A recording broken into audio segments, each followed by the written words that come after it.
আসসালামু আলাইকুম ছোট্ট সোনামণিরা, তোমরা সবাই কেমন আছো? আমি আবার চলে এসেছি তোমাদের জন্য একটি নতুন ক্লাস নিয়ে। আজকে আমরা দ্বিতীয় শ্রেণীর আমার বাংলা বইয়ের পাঠ 16 থেকে জানবো। তাহলে চলো ক্লাসটি শুরু করা যাক। পাঠ 16, বাক্য লিখি। আজকে আমরা কিভাবে বাক্য লিখে সেটা এই পাঠটি থেকে জানবো।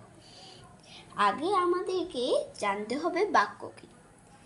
বাক্য হলো এক বা একাধিক শব্দ পাশাপাশি বসে মনের ভাব প্রকাশ করাকেই বাক্য বলে। আশা করছি বুঝতে পেরেছ। পড়ি। দাও। দাও দিয়ে বাক্য হলো মা ভাত দাও। দাঁড়ি। খাও। খাও দিয়ে বাক্য হলো বাবা দুধ খাও। দাঁড়ি। দিন দিয়ে বাক্য হলো আমাকে বই দিন। দাঁড়ি। আমাদের একটা জিনিস খেয়াল করতে হবে, কোনো বাক্যের শেষে আমাদেরকে কিন্তু দাঁড়ি বসাতে হবে। এটা কিন্তু খুব প্রয়োজনীয়। বাক্যের শেষে আমাদেরকে কিন্তু দাঁড়ি বসাতে হবে। লিখি। দাও। আমরা পুনরায় সেই শব্দগুলো দিয়ে বাক্য বানাবো। দাও, আমাকে কলম দাও। এখানে লিখে দেওয়া হয়েছে নতুন একটি শব্দ, বাক্য। এটা হচ্ছে দাও দিয়ে নতুন একটি বাক্য। আমরা এখানে লিখেছিলাম মা ভাত দাও। এটা হচ্ছে আরেকটি বাক্য নতুন, আমাকে কলম দাও। সেম ভাবে আমরা খাও এবং দিন দিয়ে আমরা বাক্য তৈরি করব। চলো আমরা এখন খাও দিয়ে বাক্য তৈরি করব।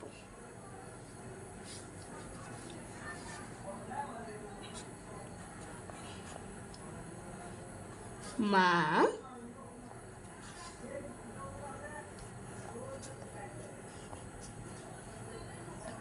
ভাত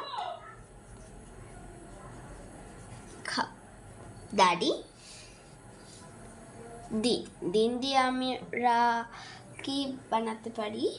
দিন দিয়ে আমরা বানাতে পারি আমাকে খাতাটি দিন। আমাকে খাতাটি দিন।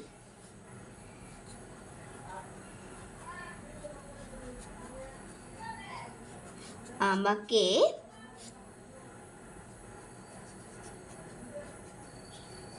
খাতাটি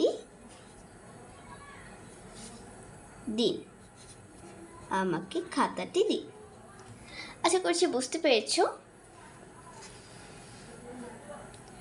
পড়ি। কি। কি দিয়ে একটি প্রশ্ন তৈরি করা হয়েছে। তোমার নাম কি? এই বাক্যটি শেষে এটা যেহেতু প্রশ্ন করা হয়েছে, তাই আমাদের এই বাক্যটি শেষে প্রশ্নবোধক চিহ্ন বসাতে হবে। যেমন এখানে আমরা দেখতে পাচ্ছি তোমার নাম কি, শেষে কিন্তু প্রশ্নবোধক চিহ্ন বসানো হয়েছে। তোমার নাম কি, এটা প্রশ্ন করা হয়েছে তাই প্রশ্নবোধক চিহ্ন বসানো হয়েছে। কে। কে দিয়ে প্রশ্ন হলো তিনি কে। এটিও একটি প্রশ্ন, তাই এটির শেষে প্রশ্নবোধক চিহ্ন বসানো হয়েছে।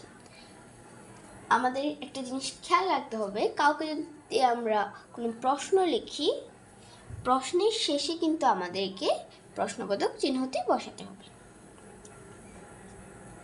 কখন। কখন এসেছেন, এটি একটি প্রশ্ন, তাই এটির শেষে প্রশ্নবোধক চিহ্ন দেওয়া আছে। আশা করি বুঝতে পেরেছ। লিখি। কি। তুমি কি খাবে, প্রশ্নবোধক চিহ্ন। সেম ভাবে এটার মতো করে কে কখন দিয়ে আমাদেরকে এরকম প্রশ্ন বানাতে হবে। চলে না? চলো আমরা এখন এগুলো দিয়ে প্রশ্ন বানাই।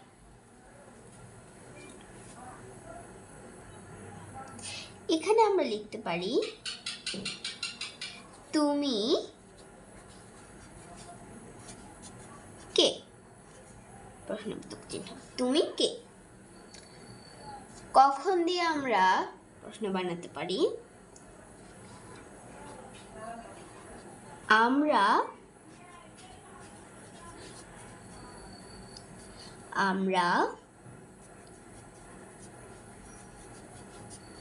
কখন যাব? আমরা কখন যাব? প্রশ্নবোধক।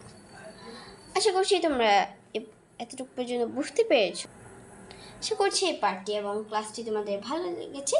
ক্লাসটি যদি ভালো লেগে থাকে ক্লাসটি লাইক, কমেন্ট, শেয়ার এবং সাবস্ক্রাইব করে আমার পাশে থাকবো। সে পর্যন্ত তোমরা ভালো থাকো, সুস্থ থাকো। তোমাদের জন্য শুভকামনা রইল। আসসালামু আলাইকুম।